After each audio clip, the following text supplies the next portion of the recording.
నమస్కారం. ప్రేక్షకులందరికీ శుభోదయం. ఈనాటి శుభయోగం శీర్షికన సోమవారం సందర్భంగా శివానుగ్రహం సులభంగా పొందటానికి అంతరార్థం తెలుసుకుంటూ శివపంచాక్షరి స్తోత్రాన్ని ఏ విధంగా పారాయణ చేయాలో పరిశీలిద్దాం. శివపంచాక్షరి స్తోత్రంలో పరమేశ్వరుణ్ణి వశిష్ఠ కుంభోద్భవ గౌతమాది మునీంద్ర దేవార్చిత శేఖరాయ చంద్రార్క వైశ్వానరలోచనాయ తస్మై వకారాయ నమశివాయ అంటూ కీర్తిస్తాం. ఇక్కడ చంద్రార్క వైశ్వానరలోచనాయ అంటూ పరమేశ్వరుని కీర్తిస్తున్నాం. పరమేశ్వరుడికి 3 నేత్రాలు ఉంటాయి. కుడి నేత్రం సూర్యనేత్రం, ఎడమ నేత్రం చంద్రనేత్రం, త్రినేత్రం అగ్నినేత్రం. అందుకే చంద్ర అర్క వైశ్వానరలోచనాయ అన్నారు.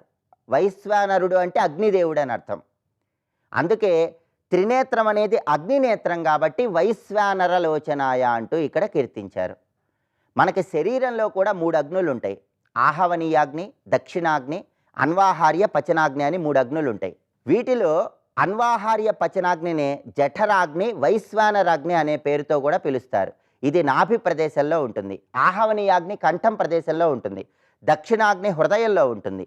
ఈ దక్షిణాగ్ని అనేది కంఠంలో నాభిలో ఉన్నటువంటి 2 అగ్నులను సమస్థాయిలో ఉంచుతుంది. పరమేశ్వరుడు సూర్యనేత్రము, చంద్రనేత్రము, అగ్నినేత్రము ఇలా 3 నేత్రాలను కలిగి ఉండి మానవ శరీరంలో ఉన్నటువంటి 3 అగ్నులను కూడా నియంత్రణలో ఉంచి మానవ జీవన గమనాన్ని నిర్దేశిస్తున్నాడనే అంతరార్థంలో కూడా చంద్ర అర్క వైశ్వానరలోచనాయ అంటూ పరమేశ్వరుని కీర్తిస్తున్నాం. తస్మై వకారాయ నమశివాయ. ఆ తర్వాత యక్షస్వరూపాయ జటాధరాయ పినాకహస్తాయ సనాతనాయ సుదివ్యదేహాయ దిగంబరాయ తస్మై యకారాయ నమశివాయ అంటూ కీర్తిస్తున్నాం. ఇక్కడ యక్షస్వరూపాయ జటాధరాయ అని కీర్తిస్తున్నాం. జటాధరాయ అంటే దట్టమైనటువంటి కేశములు కలిగిన వాడు అని అర్థం. అంటే గంగావతరణ సమయంలో ఈ దట్టమైనటువంటి కేశాలన్నీ కూడా గంగావతరణ సమయంలో దివి నుండి భూమికి గంగమ్మ తల్లి రావటానికి సహకరించే విధంగా ఏర్పాటు చేశాడనేది మామూలు అర్థంగా తీసుకోవాలి. అయితే దీనిలో యోగశాస్త్ర రహస్యం కూడా ఉంది. ఆ యోగశాస్త్ర రహస్యం ఏంటంటే మానవుని శిరస్సులో రుద్రగ్రంథి అని ఉంటుంది. ఆ రుద్రగ్రంథికి క్రింది భాగంలో మెడ క్రింద నుంచి వచ్చేటటువంటి నాడులను రుద్రనాడులు, రుద్ర జడలు అనే పేరుతో పిలుస్తారు. పరమేశ్వరుడు ఏకాదశ రుద్రుల రూపంలో ఉంటాడు.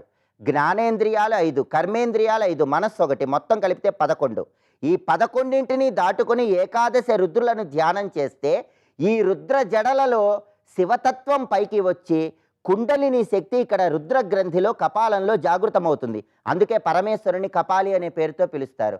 కాబట్టి ఇక్కడ స్తోత్రంలో పరమేశ్వరుని జటాధరాయ అని కీర్తిస్తున్నారంటే మామూలు అర్థము దట్టమైన కేశములు కలిగిన వాడు గంగావతరణ సమయంలో గంగను నియంత్రణలో ఉంచాడనే అర్థం తీసుకున్నప్పటికీ యోగశాస్త్ర రహస్యం మాత్రం ఇక్కడ మెడ క్రింది భాగంలో ఉన్నటువంటి రుద్ర జడలలో కుండలిని శక్తి పైకి చైతన్యవంతం చేసి కపాలంలో ఉన్నటువంటి రుద్ర గ్రంథిని ప్రచోదనం చేసి యోగిగా మారమని చెప్పటమే దీనిలో ఉన్నటువంటి విశేషార్థంగా తీసుకోవాలి. అలాగే పినాకహస్తాయ సనాతనాయ అంటూ కీర్తిస్తున్నాం. పరమేశ్వరుడు పినాకం అనేటటువంటి ధనుస్సును చేతిలో ధరించి ఉంటాడు. ఆ పినాకం అనేటటువంటి ధనుస్సు ఓంకారానికి సంకేతం. మనిషి ఆత్మ దానికి ఉన్నటువంటి బాణం. లక్ష్యం పరబ్రహ్మం అంటే పరబ్రహ్మం అనేటటువంటి లక్ష్యాన్ని చేరుకోవాలంటే ఓంకారనాదాన్ని జపించి ఆత్మను పరమాత్మలో లయం చెయ్యని చెప్పటానికి సంకేతంగా పినాకం అనేటటువంటి ధనుస్సును పరమేశ్వరుడు ధరించాడు. కాబట్టి పినాకహస్తాయ అంటూ పరమేశ్వరుని కీర్తిస్తున్నాం. కాబట్టి యోగశాస్త్ర రహస్యాన్ని అర్థం చేసుకుంటూ శివపంచాక్షరి స్తోత్రం చదువుకుంటే శివానుగ్రహానికి ప్రతి ఒక్కరూ సులభంగా పాత్రలు కావచ్చు. రేపటి శుభయోగం శీర్షికన మంగళవారం సందర్భంగా కుజగ్రహ దోష తీవ్రతను తగ్గింపజేసుకోవటానికి తులసి కోట దగ్గర పాటించాల్సిన ముఖ్యమైన విధి విధానం ఏంటో, కుజగ్రహ దోష తీవ్రతను తగ్గింపజేసుకోవటానికి పరమేశ్వరుడికి సంబంధించిన ఎలాంటి విధి విధానం పాటించాలో పరిశీలిద్దాం. నమస్కారం.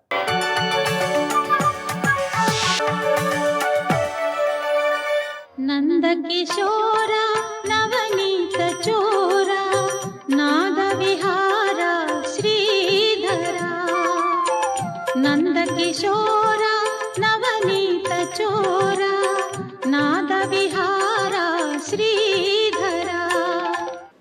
క్షత్రజ్ఞ విభాగ యోగం నుంచి జ్ఞాన షట్కం అన్నారు ఇక్కడ. అయితే జ్ఞానం అంటే ఏమిటి అది కూడా తెలియాలి కదా. జ్ఞానం మనం అంటూ ఉంటాం జ్ఞాన మార్గం అండి జ్ఞాన మార్గం అని. భక్తి మార్గం జ్ఞాన మార్గం అంటే భక్తిలో జ్ఞానం లేదా, అజ్ఞానం ఉందా? ఎందుకు అలా చెప్తున్నాం అంటే కర్మ మాత్రం అజ్ఞానమా? కర్మకు సంబంధించిన జ్ఞానం లేకపోతే కర్మ చేయగలరా? కర్మకి ఎంతో జ్ఞానం అవసరమే. మరి జ్ఞానం అని ప్రత్యేకించి విడిగా ఎందుకు చెప్తున్నామంటే జ్ఞానం అనే మాటకి ఇక్కడ బ్రహ్మజ్ఞానం లేదా ఆత్మజ్ఞానం అనేది ప్రధానమైనటువంటి శబ్దములు. ఆత్మజ్ఞానం అన్నా బ్రహ్మజ్ఞానం అన్నా ఒకటే. ఆత్మజ్ఞానం అంటే నీ గురించి నువ్వు తెలుసుకోవడం. మరి బ్రహ్మజ్ఞానం రెండూ ఒకటి. ఏమిటంటే నీ గురించి బాగా తెలిస్తే నువ్వే బ్రహ్మని తెలుస్తావు కనుక దానికి బ్రహ్మజ్ఞానం అని కూడా పేరు ఇక్కడ. అది పరమమైనటువంటి కైవల్య హేతువు, అందులో సందేహం లేదు. అయినప్పటికీ మరి భక్తి మొదలైనవి అంటే బ్రహ్మజ్ఞానములో ఉన్న బ్రహ్మమునే జ్ఞానముతో పట్టుకున్నట్టు భక్తి అనిపించుకుంటున్నది. అది జ్ఞానభక్తి అని తెలుస్తున్నది. జ్ఞానం లేకుండానే ఆయన్నే శరణి వేడి స్వామి నువ్వే నన్ను అనుగ్రహించాలి అన్నామా, అది కూడా భక్తే. కనుక తెలిసి తెలియక కూడా భగవంతుడిని ఆశ్రయించవచ్చు. భగవంతుడు సర్వజ్ఞుడు, సర్వసాక్షి, సర్వకర్త, సర్వవ్యాపకుడు అనే భావంతో ఆశ్రయించినంత మేరకు అది గొప్పదే. అది నిష్కామమైతే మరీ గొప్పది. కానీ ఏదైతే మనం అక్కడ భగవంతుడిని ఆశ్రయించామో ఆయనే మనలో ఆత్మగా ఉన్నాడని తెలుసుకోవడం అన్నదే అది జ్ఞానంగా పండుతుంది. కనుక ఆత్మజ్ఞానం అన్నా బ్రహ్మజ్ఞానం అన్నా ఒకటి. అయితే ప్రతివాడి ఆత్మ అనగానే నేను అని ఏదో ఒకటి అనుకుంటూ ఉంటాడు. ఇందులో చాలామంది ఏంటి 99.9% మంది ఒకవేళ శాస్త్ర పండితులైనప్పటికీ చెప్పినప్పుడు మాత్రమే వాళ్ళు ఆ విషయాన్ని చెప్పగలరేమో కానీ తర్వాత బహిర్ముఖం అయినప్పుడు అందరి ప్రవృత్తి ఒకటే. దేహమే నేను అనే భావం ప్రతివారికి ఉంటుంది, అందులో సందేహం లేదు. దానిని తొలగించి నువ్వేమిటో చెప్పడం కోసం ఏర్పడిందే జ్ఞానం. ఇది పొందేమా ఇంకా వేరే పొందవలసిందేమీ లేదు. అందుకే ఏది తెలుసుకోవాలో అది చెప్తున్నానని 7వ అధ్యాయం నుంచి ప్రారంభించి దానినే కొనసాగిస్తున్నాడు పరమాత్మ. సరిగ్గా మనకు మధ్యలో భక్తి యొక్క ఆవశ్యకత అనన్య భక్తి యోగం వల్లనే అది పండుతుంది గనక జ్ఞాని కూడా భక్తుడే. అనన్య భక్తి అంటే ఇతరములన్నీ విడిచిపెట్టి పరమాత్మని ఆశ్రయించిన ఒక భక్తి అయితే పరమాత్మకు ఇతరముగా ఏదీ లేదు అని తెలుసుకుని ఆఖరికి నేనబడే ప్రత్యేగాత్మ కూడా పరమాత్మ అయిన ఎరుక అది అనన్యమే అవుతుంది గనక అటువంటి ఎరుకలో కేవలం పరమాత్మ స్పృహ తప్ప మరొకటి ఉండదు గనక అది ఉత్కృష్ట భక్తి కింద చెప్పారు. అది కూడా భక్తి కిందనే చెప్పబడుతోంది. అందుకే తేషాం జ్ఞాని నిత్యయుక్త అని అహం సచ మమ ప్రియ అని చెప్పాడు.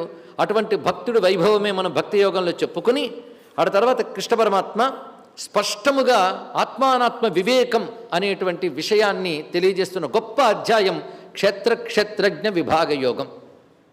ఇది చాలా విశిష్టమైనది. ఈ అధ్యాయంలో 18 శ్లోకాలకు వచ్చాయి. 18 శ్లోకాలు ఒక ప్రకరణం. అందులో స్వామి ఏం చెప్పాడంటే ముందు క్షేత్రం అంటే ఏమిటో వివరించాడు. దీన్ని క్షేత్రం అని తెలుసుకో. క్షేత్రం అంటే కేవలం స్థూల శరీరం మాత్రమే కాకుండా సూక్ష్మ శరీరములైనటువంటి మనోబుద్ధి ఇత్యాదులు వాటి యొక్క వికారములు కూడా క్షేత్రమే అని చెప్పాడు. వాటి వికారములు అంటే సుఖము, దుఃఖము, చేతన, ధృతి, ఇచ్ఛ, ద్వేష, ఇవి వికారములు. ఈ వికారములు కూడా క్షేత్రమే అని చెప్పాడు. మరి క్షేత్రజ్ఞుడు ఎవరు? ఇలాంటి క్షేత్రాలు ఎన్నో ఉంటాయి. క్షేత్రేషు బహువచనం. వీటన్నిటికీ చైతన్యం ఇచ్చేవాడు ఒక్కడే, వాడి పేరు క్షేత్రజ్ఞుడు అన్నారు ఇక్కడ. కానీ క్షేత్రములు ఎన్నో ఉన్నా క్షేత్రజ్ఞుడు ఒక్కడే అని జ్ఞానం కలిగించారు. అయితే ఇప్పుడు క్షేత్రం అంటూ ఉన్నప్పుడు ఆ క్షేత్రాభిమానుకుడు ఉంటాడు కదా, వాడి సంగతి ఏమిటి? వాడిని ఏమనాలి? వాడు సుఖదుఖాలు అనుభవిస్తున్నవాడు అంటారా? అంటే అదంతా స్వామి క్షేత్రంలోకి తీసేశాడు. జాగ్రత్తగా వింటే సుఖము, దుఃఖము, ఇచ్ఛా, ద్వేష ఇత్యాది వికారాలన్నీ ఎక్కడికి పెట్టాడు? క్షేత్రంలో పెట్టాడు. మరి క్షేత్రజ్ఞుడు వీటన్నిటికీ చేతనత్వాన్ని ఇస్తున్న చైతన్య స్వరూపుడు. ఎందుకంటే క్షేత్రము జడము, క్షేత్రజ్ఞుడు చైతన్యము. ఇది మనం చెప్పుకున్నాం. క్షేత్రాన్ని ఉన్న లక్షణాలంటే అనిత్యం, అది నిత్యము కాదు. క్షేత్రజ్ఞుడు నిత్యుడు. క్షేత్రము సర్వజ్ఞం కాదు, అసలు ఏదీ కాదు, అది అజ్ఞమే. అది అది క్షేత్రజ్ఞ అన్నాడు కానీ క్షేత్రాల దగ్గర జ్ఞాశబ్దం లేదు. జ్ఞా అనే చైతన్యం అంతా క్షేత్రజ్ఞుడిదే. మరి ఇక్కడ మన జీవుడిని ఎలా అనగలుగుతున్నామండి? జీవశబ్దం ఎక్కడైనా వచ్చిందా? నా క్షేత్రం గురించి చెప్పినప్పుడు ఎలాంటి పదాలు వాడాడు? క్షేత్రజ్ఞుడి గురించి. అయితే ఒక మాట అన్నాడు, ఈ క్షేత్రజ్ఞుడు నీకు అర్థం అవ్వాలంటే మాత్రం 30 లక్షణాల జ్ఞానం ఉంటే గానీ అర్థం కాదయ్యా అని చెప్పాడు. ఆ 30 లక్షణాల జ్ఞానము అమానిత్వం, అదంభిత్వం, అహింస, క్షాంతిరార్జవం అని మొదలుపెట్టి క్రమంగా అధ్యాత్మ జ్ఞాన నిత్యత్వం, తత్వజ్ఞానార్థ దర్శనం, అప్పటి వరకు చెప్పబడ్డటువంటి 30 లక్షణములు. అంటే వాడు అధ్యాత్మ జ్ఞాన నిత్యుడు కావాలి. తత్వజ్ఞాన అర్థమేదో దానినే ఎప్పుడు దర్శిస్తుండాలంటే తత్వజ్ఞానానికి ప్రయోజనమైన మోక్షమునందే దృష్టి పెట్టి ఉంచాలి. అదే పరమ ప్రయోజనంగా ఉంటూ తత్సాధన అనుష్ఠానే ప్రవృత్త అన్నాడు. దానికి సంబంధించిన సాధన చేయాలి. అటువంటి వాడికే క్షేత్రజ్ఞుడు అనేది అర్థమవుతుంది సుమా అన్నాడు. అది ఎప్పుడు చెప్పాడండి? క్షేత్రం అంటే చెప్పి క్షేత్రజ్ఞుడు చెప్పకుండా జ్ఞానం చెప్పి ఈ జ్ఞానం ఉన్నవాడికి అది అర్థమవుతుంది అని చెప్పాడు. 30 లక్షణాలు ఉన్నవాడికి. అది లేకుండా ఏకాగ్రంగా వినే బుద్ధిశక్తి మనకు ఉందనుకోండి, థియరిటికల్గా అర్థమవుతుంది. ఒకవేళ ఏది బుద్ధిశక్తి ఏకాగ్రత రెండు ఉంటే థియరిటికల్గా క్షేత్రజ్ఞుడు అర్థమవుతాడు, కానీ అనుభవపూర్వకంగా కావాలంటే మాత్రం 30 లక్షణాలు ఉండాలి అని ముందే చెప్పాడు. అటు తర్వాత చెప్తున్నది క్షేత్రజ్ఞుడి యొక్క లక్షణం. అనాదిమత్ పరం బ్రహ్మ నసతన్నాసదుచ్యతే సర్వత పాణిపాదంతత్ సర్వతోక్షి శిరోముఖం సర్వత శృతిమల్లోకే సర్వమావృత్య తిష్టతి సర్వేంద్రియ గుణాభాసం సర్వేంద్రియ వివర్జితం అసక్తం సర్వభృత్యైవ నిర్గుణం గుణభోక్తృచ బహిరంతశ్చ భూతానాం అచరం చరమేవ చ సూక్ష్మత్వాత్ తత్ అవిజ్ఞేయం దూరస్థం చాంతికే చ తత్ అవిభక్తం చ భూతేషు విభక్తమివ చ స్థితం భూతభర్తృ చ తజ్ఞేయం గ్రసిష్ణు ప్రభవిష్ణు చ జ్యోతిషామపి తజ్జ్యోతి తమస పరముచ్యతే జ్ఞానం జ్ఞేయం జ్ఞానగమ్యం హృది సర్వస్య విష్టితం. ఈ శ్లోకములన్నీ క్షేత్రజ్ఞుడి గురించి చెప్తున్నాయి. ఇక్కడ మనం క్షేత్రజ్ఞుడి గురించి చెప్పేటప్పటికల్లా పరమేశ్వరుడు పరమాత్మ అనే భావమే ఇందులో కనబడుతోంది తప్ప దేహాదులతో ఉంటూ సుఖదుఖాలు అనుభవించువాడు అనేది లేదు. మన జీవుడంటే సుఖదుఖాలు అనుభవిస్తూ కించిజ్ఞత అల్పజ్ఞుడైనటువంటి వాడు ఎవడో వాడిని జీవుడు అంటున్నాం. కానీ ఇక్కడ జీవశబ్దం ఎక్కడ రాలేదు మీరు గమనించినట్లయితే. అనాదిమత్ పరంబ్రహ్మ చెప్పడమే పరంబ్రహ్మ అన్నాడంటే జీవుడు పరంబ్రహ్మ ఎలా అవుతున్నది? పరంబ్రహ్మ అంటూ పరంబ్రహ్మ స్వరూపమైనటువంటి లక్షణాలే క్షేత్రజ్ఞుడు చెప్పాడు, క్షేత్రం గురించి వివరించాడు. మరి జీవుడు ఎవరు? వాడి గురించి చెప్పకపోతే ఎలాగా? క్షేత్రం ఎలా ఉండి క్షేత్రజ్ఞుడు అలాగా అయితే సమస్య లేదు మనకి. ఎందుకంటే క్షేత్రం జడం, అది ఎలాగూ పోతుంది. క్షేత్రజ్ఞుడు ఆయన నడుపుకుంటున్నాడు. మరి సమస్య ఎవరికి? ఎవరికి బోధ? ఎవరికిది? అది తెలుసుకోవాల్సిన ప్రధానమైన అంశం. అయితే ఇప్పుడు చెప్పబోతున్నది జీవుడు గురించి ఇక్కడి నుంచి చెప్పబోతున్నాడు ఆయన. కానీ ఉన్నది క్షేత్రజ్ఞులు మాత్రమే అని మొట్టమొదటి ప్రతిపాదన చేస్తున్నాడు. క్షేత్రజ్ఞములు మాత్రమే ఉన్నాడు. మరి జీవుడు ఎందుకు? మరి జీవుడు ఎవడు? అంతఃకరణం ఒకటి ఉన్నది, మనస్సు బుద్ధి ఇవన్నీ కలిపి అంతఃకరణం. ప్రతి వారికి ఇంతవరకు వస్తారు, ప్రతి వాళ్ళు మనస్సు బుద్ధి వరకు వస్తారు, పై దానికి వెళ్ళలేం ఎంత ఆలోచించినా. ఈ మనస్సు బుద్ధి వరకు వచ్చి ప్రతి వారు ఆగుతున్నారు కదా. ఇప్పుడు మనస్సు బుద్ధి దేని కిందకు వస్తాయి? క్షేత్రజ్ఞుడి కిందకు వస్తాయా, క్షేత్రం కిందకు వస్తాయా? మనోబుద్ధులు కూడా ఇంద్రియములే, మొత్తం 11 కరణములు క్షేత్రంలోకి వచ్చేస్తాయన్నాడు. స్వస్తి.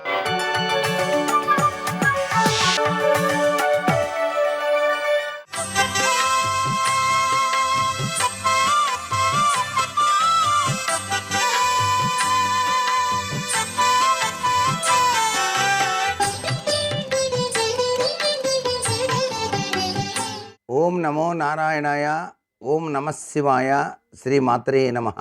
అమ్మలగన్న అమ్మ పార్వతీదేవి సర్వమంగళమాంగళ్యే శివే సర్వార్థసాధకే శరణ్యే త్ర్యంబకే గౌరీ నారాయణీ నమోస్తుతే అంటాం. ఈ రోజున అసలు పార్వతీదేవిని శ్వేతవర్ణ పుష్పాలతో పూజ చేయాలండి. శ్వేతవర్ణ పుష్పాలతో కనుక ఈ సుదినాన పూజ చేసినట్లయితే ఉన్నటువంటి సంతానం చాలా చక్కగా అభివృద్ధిలోకి వస్తుంది. సంతాన పురోభివృద్ధి చూసి తల్లిదండ్రులు మెచ్చుకుంటారు. ఎప్పుడూ కూడా సంతాన పురోభివృద్ధికి ఆచరించవలసినటువంటి విధి విధానంలో ఈరోజు బాగా సహకరిస్తుంది. కాబట్టి శ్వేతవర్ణ పుష్పాలతో పార్వతీ మాతను చక్కగా పూజించడం అనేటువంటి సాంప్రదాయం ఉంది ఈరోజు. కాబట్టి ప్రతి ఒక్కరూ కూడాను ఆ అమ్మలగన్న అమ్మ అయినటువంటి పార్వతీదేవిని త్రికరణ శుద్ధిగా పూజ చేయాలన్నమాట.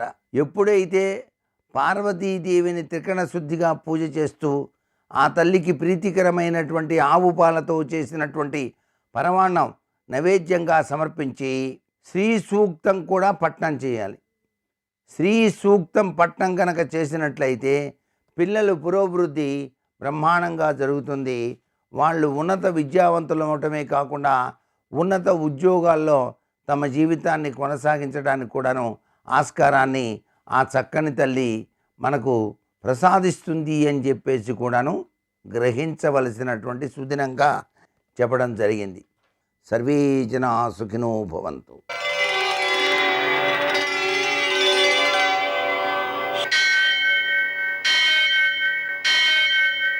సహస్రశీరుషం దేవం విశ్వాక్షం విశ్వశంభువం విశ్వం నారాయణం దేవమక్షరం పరమం పదం విశ్వతః పరమాం నిత్యం విశ్వం నారాయణగుం హరిం विश्वमेवेदं पुरुषस्तद्विश्वमुपजीवति पतिं विश्वस्यात्मेश्वरगुं शाश्वतगुं शिवमच्युतं नारायणं महाज्ञेयं विश्वात्मानं परायणम्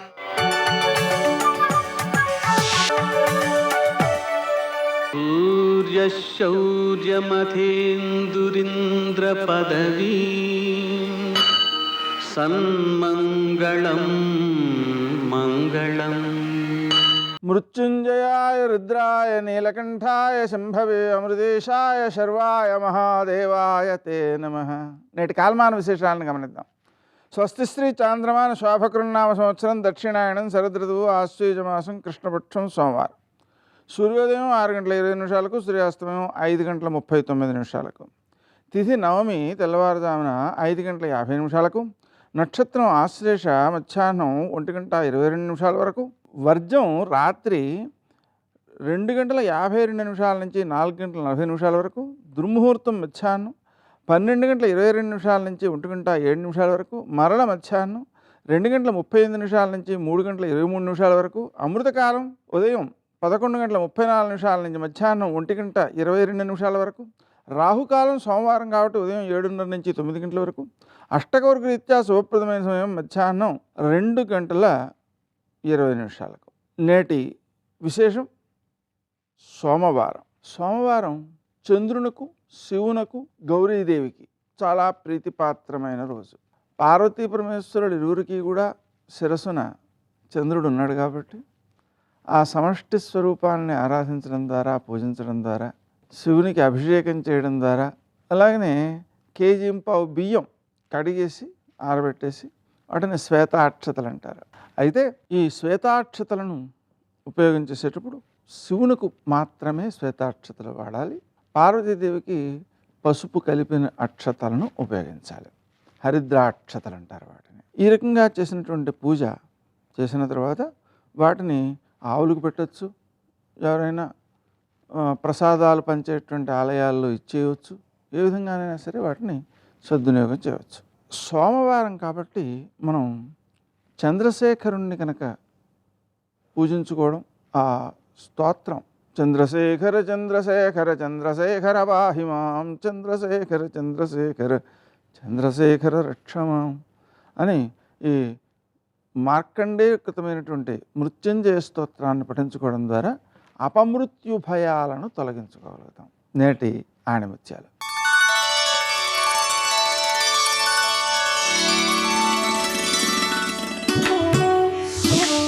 ఒక్క నిమిషం నిర్లక్ష్యం చేయడం వలన కోల్పోయిన అవకాశం ఎంతకాలం వేచి చూసినా దక్కకపోవచ్చు.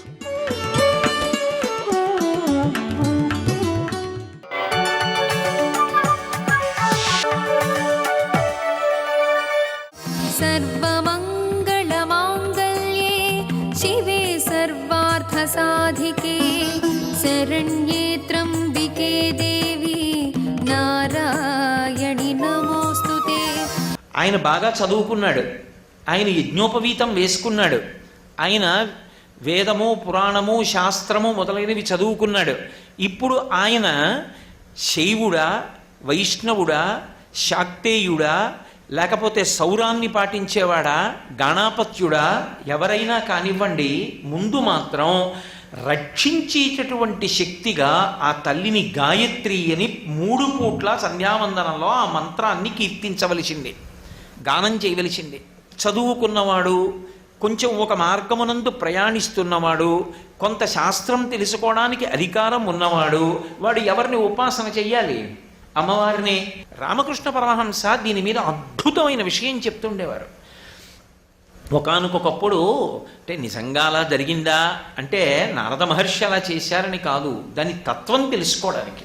నారద మహర్షి శ్రీమన్నారాయణుడి దగ్గరికి వెళ్ళి, అయ్యా నీకు పరమభక్తుడు ఎవరు అని అడిగాడు. ఎందుకని తన పేరే చెప్తాడు. శ్రీ మహావిష్ణువు చిరునవ్వు నవ్వి అలా వేలు చూపించి భూమండలంలో ఒక రైతుని చూపించాడు. ఆయన తెల్లబోయాడు. అతన పరమభక్తుడు. నిరంతర నారాయణ స్మరణం చేస్తానే, వెళ్ళి చూస్తానుండి ఏం చేస్తున్నాడో అని వెళ్ళి చూశాడు. ఏం చేస్తూ ఉంటాడు ఆయన? ఏం చేస్తాడు? పొద్దున నిద్ర లేచి నారాయణ అంటాడు. పొలానికి వచ్చి నాగలి భూమి మీద పెట్టి దున్నడం మొదలుపెట్టి నారాయణ అంటాడు. మధ్యాహ్నం అన్నం తినడానికి కూర్చుని నారాయణ అంటాడు. సాయంకాలం గడ్డి మోపు కట్టుకుంటూ నారాయణ అంటాడు. రాత్రి పడుకోబోయే ముందు నారాయణ అంటాడు. ఇదే అడిగాడు వెళ్ళి నారదుడు. అతను ఆ మహాభక్తుడు రోజుకి పట్టుమని 10 మాటలు నీ నామం చెప్పడం నిరంతరం చెప్తున్నాను. ఎలా తేడా? ఆయన ఎందుకు పరమభక్తుడయ్యాడన్నాడు. అంతే అంటావా నారదా? సరే, ఒక చిన్న విషయం చెప్తాను, నీకే అర్థమవుతుంది.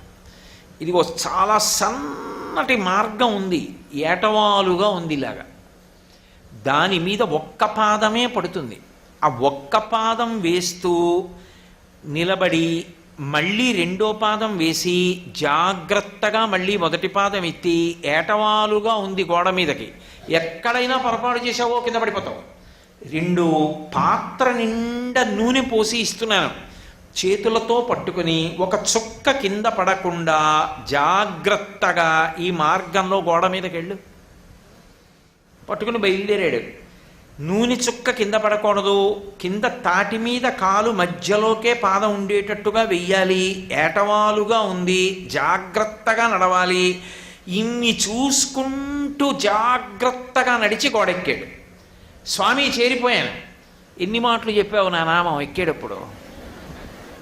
అయ్య బాబో, ఓ పక్క నూనె పాత్ర ఇచ్చావు, ఓ పక్క ఏటవాలుగా ఉంది, ఒక్క కాలే పడుతుంది, ఎక్కడ చెప్పను నీ నామం? ఏమయ్యా, నా నామం ఈ పాటి నడవడానికి కష్టం.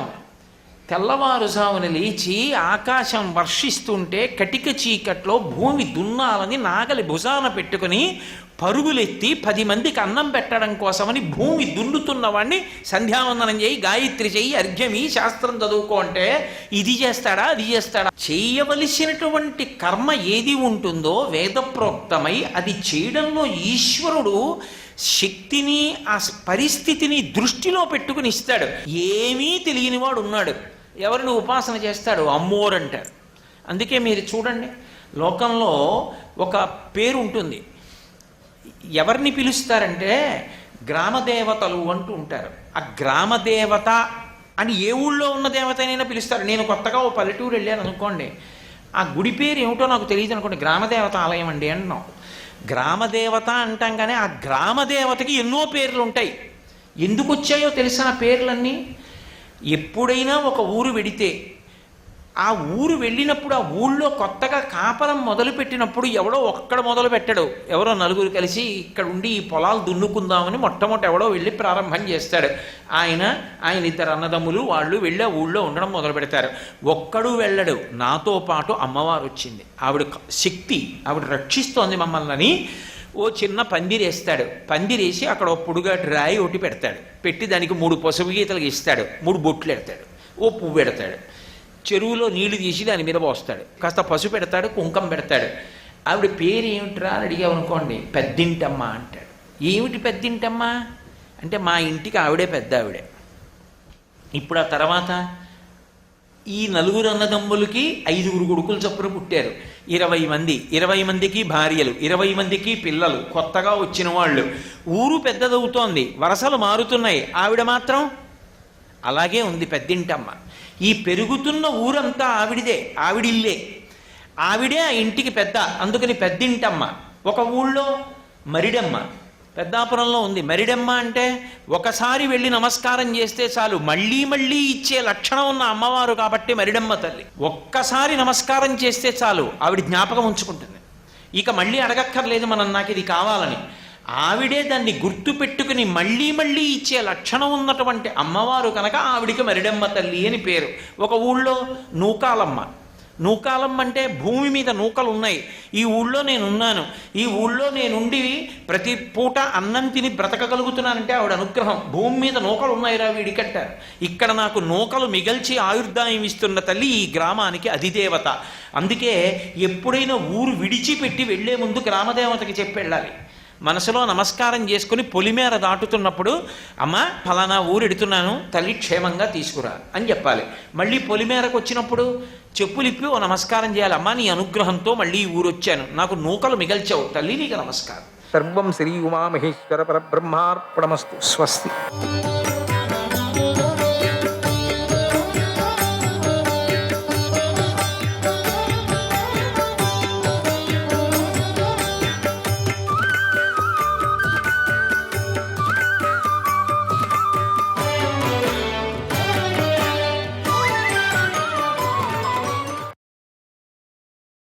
దైవ సంపత్తి కలవారు, ఆసుర సంపద లేనివారు మోక్షాన్ని పొందుతారని చెప్పాడు. ఆ తర్వాత శాస్త్ర విషయం వచ్చింది. అర్జునుడు ఆ విషయం మీద ప్రశ్నించాడు. అంతకు పూర్వం 15వ అధ్యాయంలో పురుషోత్తముని గురించి చెప్పి ఆయనను పొందే విధానాన్ని కూడా తెలిపాడు. తర్వాత ఫలశ్రుతిలో అధ్యాయం సమాప్తి చేశాడు. అలా వెనక్కు వెళుతూ ఉంటే భగవంతుడు అర్జున ప్రశ్నలకు సమాధానం చెబుతూ సన్యాస త్యాగ పదాలను ప్రయోగించడం కనిపిస్తుంది. అర్జునుడు అంతవరకు వెనక్కు వెళ్ళి దాని మీద ఇక్కడ ప్రశ్నిస్తున్నాడు. ఈ శ్లోకంలో అర్జునుడు మహాబాహు, ఋషికేశ, కేశ నిషూధన అనే 3 సంబోధనలు ప్రయోగించాడు. ఇక్కడ ఈ మూడింటికి విశేష అర్థాలు ఉన్నాయి. ధర్మాన్ని ఆచరించేవాడు, జ్ఞానాన్ని దానం చేసేవాడు కనుక ఆ మహాబాహువును. ఋషికేశ అంటే ఇంద్రియాలకు అధిపతి అయి ఉండి వాటిని అదుపు చేసేవాడు, నియంత్రించేవాడు అని అర్థం మహాబాహు. ఈ పదానికి పూర్వమే మనం అర్థం చెప్పుకున్నాం. కృష్ణుడు బాల్యంలో కంసుడి ప్రేరణ వల్ల ఒక రాక్షసుడు తన మాయతో గుర్రం వేషంలో వచ్చాడు. వాడే కేశి.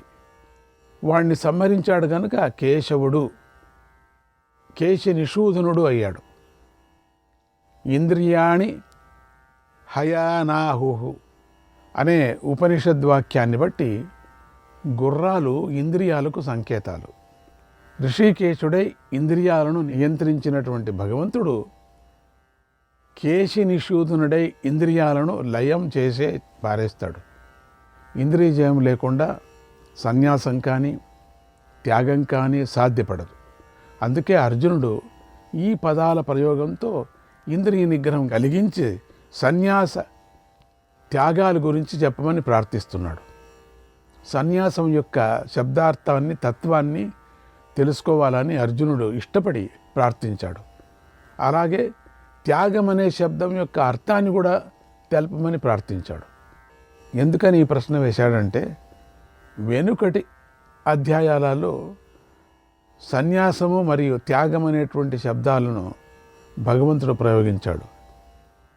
కానీ వాటి అర్థాన్ని పూర్తిగా చెప్పలేదు. అందుకే అర్జునుడు ఇలా ప్రశ్నించాడు. ఈ ప్రశ్నకు అడిగిన అర్జునుడికి తెలియజెప్పవలసినటువంటి బాధ్యత భగవంతుడిపై పడింది. అందుకే భగవంతుడు ఇలా సమాధానం చెబుతున్నాడు. శ్రీ భగవానువాచ కామ్యానాం కర్మణాన్యాసం సన్యాసం కవయో విదుః సర్వకర్మ ఫలత్యాగం ప్రాహుస్త్యాగం విచక్షణాః. భగవంతుడు ఇలా అన్నాడు. కామ్య కర్మలను విడిచిపెట్టడాన్ని కవులు సన్యాసమని తెలుసుకొని ఉన్నారు. సర్వకర్మల ఫలాన్ని విడిచిపెట్టడాన్ని విచక్షణులు త్యాగమని పిలుస్తారు అని క్లుప్తంగా భగవంతుడు సమాధానం చెప్పాడు. అశ్వమేధము మొదలైనటువంటి కర్మలు కామ్య కర్మలు అని వేదంలో చెప్పబడ్డాయి. అటువంటి కర్మల న్యాసాన్ని అంటే ఉంచటాన్ని, విడిచిపెట్టడాన్ని సన్యాసం అంటారు. అంటే పరిత్యాగం చేయవలసిన కర్మను అనుష్ఠానం చేయకోకుండా ఉండేటువంటి దాన్ని కూడా సన్యాసం అని కవులు చెబుతున్నారు. ఈ కవుల సన్యాస శబ్దార్థాన్ని బాగా తెలుసుకున్న పండితులు ఇవి కవులందరూ కూడా. అనుష్ఠించవలసినటువంటి నిత్య నైమిత్తిక కర్మలన్నిటినీ కలిగే ఫలాన్ని త్యాగం చేయటం సర్వకర్మ ఫలత్యాగం అని పండితులు అంటారు. కామ్యకర్మ పరిత్యాగం కానీ ఫలపరిత్యాగం కానీ చెప్పవలసి ఉన్నప్పుడు సన్యాస త్యాగ శబ్దాలకు ఒకే అర్థం ఉంది. అందరికీ అర్థమవుతున్నది. కుండ, బట్ట మొదలైన వాటిలాగా వేరువేరు అర్థాలు ఉండవు ఇక్కడ. ఈ శ్లోకంలో సన్యాసం అనే శబ్దానికి పారమార్థిక సన్యాసం అని అర్థం కాదు. ఇక్కడ సన్యాసం శబ్దానికి, త్యాగ శబ్దానికి కూడా భగవత్పాదాచార్యులు పరిత్యాగం అనే అర్థాన్నే చెప్పారు. అంటే భగవంతుడి దృష్టిలో అర్జునుడు అడిగినటువంటి సన్యాసము త్యాగము రెండు ఒకటే. కామ్యకర్మల త్యాగము ఫలత్యాగము అనేవి రెండు ఒకటే కదా. ఫలాన్ని ఇచ్చే కర్మ కామ్యకర్మ కనుక దానిని విడిచిపెట్టడాన్ని కూడా ఇక్కడ ఫల పరిత్యాగం కిందకే ఇది తీసుకోవటం జరిగింది. కామ్యకర్మలను చేయకూడదు అని భగవంతుడు ఎక్కడా చెప్పలేదు. కానీ మనం బాగా గమనించవలసిన విషయం ఒకటి ఉంది. అదేమిటంటే కామ్యకర్మలు చేసిన ఫలితం మీద ఆశ లేకోకుండా చేయటం అని గమనించాలి. ఇక్కడ మాత్రం కామ్యకర్మలను విడిచిపెట్టడం సన్యాసం అని చెప్పబడింది. ఫలకర్మాలు చేసినప్పటికీ ఫలం లేకోకుండా చేయటము అని చెప్పుకొని వచ్చారు. కానీ అక్కడ ఆశలే వద్దే అని చెప్పుకొని వస్తారు. ఇక్కడ ఈ భేదాన్ని గమనించుకోవాలి. కర్మ చేసినప్పుడు ఫలాపేక్ష లేకోకుండా చేయమన్నాడు. ఇప్పుడు కర్మని కూడా వదిలేసేయమని చెప్తున్నారు. అంటే ఫలం కోరుకోని వాడు ఫలం కోరి చేసే కామ్యకర్మలు ఎలాగూ చేయడు కదా. అంటే త్యాగి అయిన వాడు సన్యాసి కూడా అవుతాడు. అయితే అతన్ని సన్యాసి అనటం కేవలం ఫలత్యాగం యొక్క గొప్పతనాన్ని చెప్పటం కోసం మాత్రమే. ఇది జ్ఞాన లక్షణమైన సన్యాసం కాదు. అందుకే కామ్య కర్మ పరిత్యాగం చేసి సన్యాసికి ఫల పరిత్యాగం చేసే త్యాగికి తేడా లేదు. అంటే శంకరులు తరువాతి శ్లోకాల్లో కూడా అలాగే వ్యాఖ్యానించారు. అర్జునుడు అడిగిన సన్యాస శబ్దానికి భగవత్పాదులు పరిత్యాగమని వ్యాఖ్యానించటంలోనే విశేషం ఉంది. ఇక్కడ అర్జునుడు కర్మయోగానికే అధికారి. అతడితో కర్మయోగం చేయించటమే కృష్ణుడికి ఇష్టం. అర్జునుడి నోట సన్యాసం అనే శబ్దం వినటం కూడా భగవంతుడికి ఇష్టం లేదు. ఇంతవరకు ఎంత చెప్పినా కూడా అర్జునుడికి సన్యాస శబ్దంపై వ్యామోహం తొలగటం లేదు. అందుకే నీకు సన్యాసం కాదు, నీకు ఫలత్యాగమే అని భగవంతుడు మళ్ళీ చెబుతున్నాడు. అర్జునుడు సన్యాసం త్యాగం అని విడివిడిగా అడిగినా కూడా భగవంతుడు సన్యాసానికి కూడా త్యాగం అనే అర్థాన్ని చెబుతున్నాడు ఇక్కడ. అలా కాకపోయి ఉంటే కేవలం కర్మణాం న్యాసం అనే ఉండేవాడు. కామ్యానాం కర్మణాం న్యాసం అని ప్రయోగించటంలోనే భగవంతుడి మనస్సంతా దాగి ఉంది. ఇక్కడ ఒక ఆక్షేపణ ఏమిటంటే, అయ్యా నిత్య నైమిత్తిక కర్మలకు ఫలమే లేదంటారు కదా, మరి వాటి ఫలాన్ని త్యాగం చేయటం ఏమిటి? దానికి సమాధానం ఏమిటంటే, ఇలా చెప్పటం దోషం కాదు. నిత్య కర్మలకు కూడా ఫలం ఉంటుందని భగవంతుడు అంగీకరిస్తున్నాడు.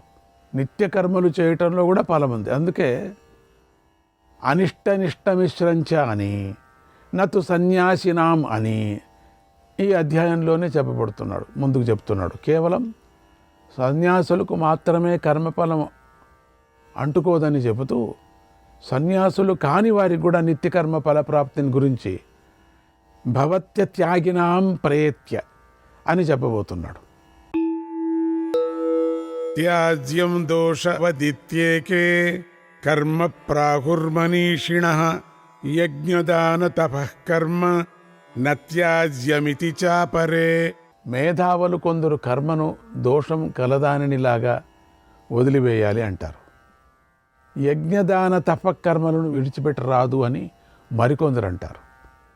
కర్మలన్నీ కూడా కర్మబంధానికి హేతువులైతాయి కాబట్టి అవి దోషం కలవి అని చెప్పబడ్డాయి. లేదా త్యాజ్యం దోషవత్ అనే పదానికి రాగము మొదలైన వాటిని విడిచిపెట్టినట్టుగా దోషంగా భావించి కర్మలు విడిచిపెట్టాలని అర్థం కూడా చెప్పుకోవచ్చు. నానా రీతిగా మనకు సమాధానాలు చెప్తున్నాడు. చేయవచ్చు, చేయకపోవచ్చు, చేస్తే ఏమవుతుంది, విడిచిపెట్టే ఏమవుతుంది, కర్మనే విడిచిపెడితే ఏమవుతుంది, నిత్య నైమిత్తిక కర్మలు చేసేవాడికి దాంట్లో ఫలాలు ఏమిటి, ఎంత అద్భుతంగా వివరిస్తున్నారు. మీరు అర్థం చేసుకోవాలి. కర్మలో దోషం ఉంది కనుక కర్మను విడిచిపెట్టాలి, లేదా దోషాన్ని విడిచిపెట్టినట్టు కర్మను కూడా విడిచిపెట్టాలి అని సాంఖ్యము మొదలైన అభిప్రాయం గల పండితులు కొందరు అంటున్నారు. ఇది కర్మలో అధికారం ఉన్నవారికి కూడా అన్వయిస్తుంది. మరికొందరు యజ్ఞము దానము తపస్సు అనే కర్మలు విడిచిపెట్టవలసినవి కావు అని అంటున్నారు. ఈ వికల్పాలు కర్మాధికారం కలవారికే అన్వయిస్తాయి, కానీ జ్ఞానంలో నిష్ట గల సన్యాసులకు కాదు అని తెలుసుకోవాలి. సాంఖ్యులకు జ్ఞానయోగ నిష్టను గురించి పూర్వం చెప్పి ఉన్నాను అనే భగవంతుడి మాట ప్రకారం ఎవరు కర్మాధికారం నుంచి బయటకు వచ్చేశారో వారి గురించి ఈ విచారణ కాదు. ఇక్కడ ఒక ఆక్షేపణం, పూర్వం కర్మయోగేన యోగినాం అనే కర్మాధికారులను వేరు చేసి వారి కర్మనిష్ట చెప్పి ఉన్నాడు. అయినా కూడా ఇక్కడ సర్వశాస్త్రార్థాన్ని ఉపసంహారం చేస్తున్న సందర్భంలో మళ్ళీ ఆ కర్మనిష్టను చర్చించేటట్లే జ్ఞాననిష్ఠులైన సాంఖ్యులను కూడా ఇక్కడ భగవంతుడు చర్చించాలి అనుకొని ఉండవచ్చు కదా అని ప్రశ్నిస్తే దానికి సమాధానం ఇలా చెప్పుకోవాలి. మీరు అన్నమాట సరికాదు. ఎందుకంటే సాంఖ్యులు అంటే జ్ఞానులు. మోహం చేత కానీ దుఃఖ నిమిత్తంగా కానీ కర్మలను విడిచిపెట్టడం అనేది జరగదు. ఎందుకంటే సాంఖ్యులు అంటే జ్ఞానులు ఆత్మలో శరీరం నుంచి పుట్టిన క్లేశ నిమిత్తమైన దుఃఖాన్ని చూడరు. కోర్కెలు మొదలైనవి క్షేత్రధర్మాలు అని వారికి తెలుసు కనుక వారు దుఃఖ భయంతో కర్మను విడిచిపెట్టరు. ఇక వారికి మోహంతో నిత్యకర్మను విడవలసినటువంటి పని ఏముంటుంది? ఎందుకంటే వారు ఆత్మయందు కర్మను చూడటం లేదు కదా, గుణాలే కర్మ చేస్తున్నాయి. నైవ కించిత్ కరోమి, నేనేమి చేయటం లేదు అని జ్ఞానులు సన్యసిస్తున్నారు. సర్వకర్మాణి మనసా సన్యస్య మొదలైన గీతా వాక్యాలలో తత్వవేత్తల సన్యాసం ఎలా ఉంటుందో చెప్పబడింది. కనుక కర్మలో అధికారం కలిగి మోహం చేత కానీ కాయక్లేశ భయం చేత కానీ కర్మను విడిచిపెట్టిన వారినే ఇక్కడ తామస త్యాగులు రాజస త్యాగులు అని నిందించటం జరుగుతోంది. అలా వారిని నిందించడం కోసం మరియు ఆత్మజ్ఞానం లేని అధికారులు ఫలత్యాగ బుద్ధితో కర్మలు ఆచరించాల్సిందే అని ఫలత్యాగాన్ని స్తుతించటం కోసం ఇక్కడ ఈ విషయం చెప్పబడుతుంది అని తెలుసుకోవాలి. సర్వారంభ పరిత్యాగి మౌనీ సంతుష్టో ఏనకేనచిత్ అనికేత స్థిరమతి అని పరమార్థ సన్యాసుల గుణాతీత లక్షణాలు వేరుగా చెప్పబడ్డాయి. ఈ కారణం చేతను నిష్ఠాజ్ఞానస్య యాపర అని కూడా ముందు చెప్పబోతూ ఉండటం చేతను జ్ఞాననిష్ఠులైనటువంటి సన్యాసులు ఈ చర్చలో లేరు అని తెలుసుకోవాలి. తామస రాజస గుణాల చేత కర్మలు మానటాన్ని దృష్టిలో ఉంచుకొని సత్వగుణం చేత చేసినటువంటి కర్మఫల త్యాగమే సన్యాసం అని కూడా ఇక్కడ చెప్పబడింది అని కూడా తెలుసుకోవాలి. అంతేగాని సన్యాసం అనేది ముఖ్యార్థంలో అంటే ఇక్కడ చెప్పబడింది అని ఇక్కడ మనం భ్రమించరాదు. ఇక్కడ చెప్పిన సన్యాసము సర్వకర్మ సన్యాసం కాదు, కర్మఫలత్యాగమే సన్యాసం. ఇప్పుడు మరొక ఆక్షేపాన్ని తెలుపుతున్నారు రాబోయే 11వ శ్లోకంలో. నహి దేహభృతా శక్యం, దేహాన్ని ధరించిన వాడికి సర్వకర్మ సన్యాసం అసంభవం అని భగవంతుడే చెప్పబోతున్నాడు కదా. కనుక ఇక్కడ సన్యాస శబ్దాన్ని ముఖ్యార్థంలోనే ప్రయోగించారు, త్యాగార్థంలో కాదు అనేది ఈ ఆక్షేపణం. అలా చెప్పుకోరాదు. నహి దేహభృత అన్న హేతు చెప్పినది స్తుతి కోసమే అని తెలుసుకోవాలి. ఎలాగంటే త్యాగాత్ శాంతిరనంతరం అని అనేక సాధనాలు చెప్పి వాటిని అనుష్ఠించలేని అజ్ఞుడైన అర్జునుడికి విధించినది కనుక అది కర్మఫల త్యాగస్థుతి అని తెలుసుకోవాలి. అలాగే నహి దేహభృతా శక్యం, దేహం ధరించిన వాడికి సర్వకర్మ సన్యాసం అసంభవం అనేటువంటి వాక్యం కూడా కర్మఫల త్యాగాన్ని స్తుతించడం కోసమే అని కూడా తెలుసుకోవాలి.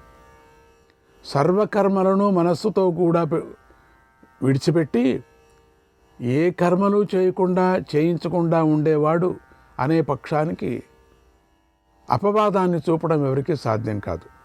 కనుక కర్మల యందు అధికారం ఉన్నవారి విషయంలోనే సన్యాసమా త్యాగమా అనే వికల్పం ఉంటుంది. పరమార్థాన్ని దర్శించిన జ్ఞానులకు మాత్రం సర్వకర్మ సన్యాస లక్షణమైన జ్ఞాననిష్ట యందే అధికారం ఉంటుంది, కానీ మరొక దానిలో కాదు.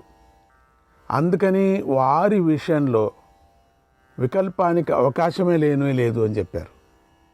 ఇక్కడ 2వ అధ్యాయంలోని 21వ శ్లోకం వేద వినాశీనం అనే శ్లోకార్థాన్ని 3వ అధ్యాయం ప్రారంభంలో చెప్పిన విషయాన్ని గుర్తు చేసుకోవాలి. ఇక్కడ ఈ వికల్ప భేదాలలో నిశ్చయాన్ని భగవంతుడు ఇక్కడ చెబుతున్నాడు. నిశ్చయం శృణు మే తత్ర త్యాగే భరత సత్తమ త్యాగో హి పురుషౌ వ్యాఘ్ర త్రివిధ సంప్రకీర్తిత. ఓ భరతశ్రేష్ఠుడా, ఆ త్యాగం గురించి నా నిశ్చయమైన అభిప్రాయాన్ని చెబుతాను విను. ఓ పురుష వ్యాఘ్రమా, త్యాగము 3 విధాలని నిర్ణయించబడింది. అర్జునుడికి త్యాగం విషయంలోనూ సన్యాసం విషయంలోనూ సందేహాలు ఇంకా తొలగలేదు. భగవంతుడు వాటిని పరిహరించాలి అంటే తన నిశ్చయం ఏదో చెప్పాలి. ఆ నిశ్చయం చెబితే కానీ అర్జునుడు దాన్ని అందుకొని ఆచరించలేడు. అందుకే భగవంతుడు అర్జున, వెనుక చెప్పిన త్యాగ సన్యాస వికల్ప విషయాల్లో నా నిశ్చయం చెబుతాను విను అన్నాడు. అర్జునుడు సన్యాసము మరియు త్యాగం గురించి తెలపమని అడిగాడు. కనుక భగవంతుడు రెండిటినీ విడివిడిగా చెప్పినట్టుగానే చెప్పి నీ స్థాయి వారికి అవి 2 ఒకటే అని అర్థం వచ్చేలాగా సమాధానం చెప్పాడు. 2 విడివిడిగా చెప్పాడు, కానీ ఆ 2 ఒకటే అర్థం వచ్చేటట్టు చెప్పాడు. ఇక ఇప్పుడు ఈ 4వ శ్లోకంలో త్యాగము సన్యాసము అనే శబ్దాలకు అర్థం ఒకటే కదా అనే అభిప్రాయంతో భగవంతుడు త్యాగమనే అంటున్నాడు తప్ప సన్యాసం అనటం లేదు. తామసము మొదలైన 3 విధాలైన త్యాగము శాస్త్రాలలో చక్కగా చెప్పబడింది. కర్మలలో అధికారం కలవారైనటువంటి ఆత్మజ్ఞానం లేని వారికి తామసము మొదలైన భేదం కల త్యాగము సన్యాసమని పిలువబడే అర్థము 3 విధాలుగా ఉంటుంది. కానీ ఆత్మతత్వాన్ని తెలుసుకున్నటువంటి సన్యాసికి మాత్రం అలా ఉండదు. ఈ విషయం తెలుసుకోవటం కష్టం. కనుక ఈ విషయంలోనే తత్వాన్ని చెప్పటంలో ఇతరుడు ఎవడూ సమర్థుడు కాదు కదా, చెబితే భగవంతుడే చెప్పాలి. కనుకనే భగవంతుడు ఈ విషయంలో శాస్త్రము యథార్థంగా ఏం చెప్పింది అనే దాన్ని గురించి ఈశ్వరుడు అయిన నా నిశ్చయం విను అని చెప్పాడు. ఇక ఏమిటా నిశ్చయం అనే దాని గురించి ఇలా చెబుతున్నాడు. యజ్ఞదాన తపః కర్మ నత్యాజ్యం కార్యమేవ తత్ యజ్ఞోదానం తపశ్చైవ పావనాని మనీషిణాం. యజ్ఞము దానము తపస్సు అనే కర్మను విడిచిపెట్టరాదు, దానిని చేయవలసిందే. ఎందుకంటే యజ్ఞము దానము తపస్సు అనే ఈ 3 మనుష్యులను పవిత్రం చేస్తాయి. ఎవరిని పవిత్రం చేస్తాయంటే ఫలాపేక్ష లేకుండా చేసిన వారిని అని భాష్యంలో సమాధానం చెప్పారు. శ్రీకృష్ణాయ పరమాత్మనే నమః.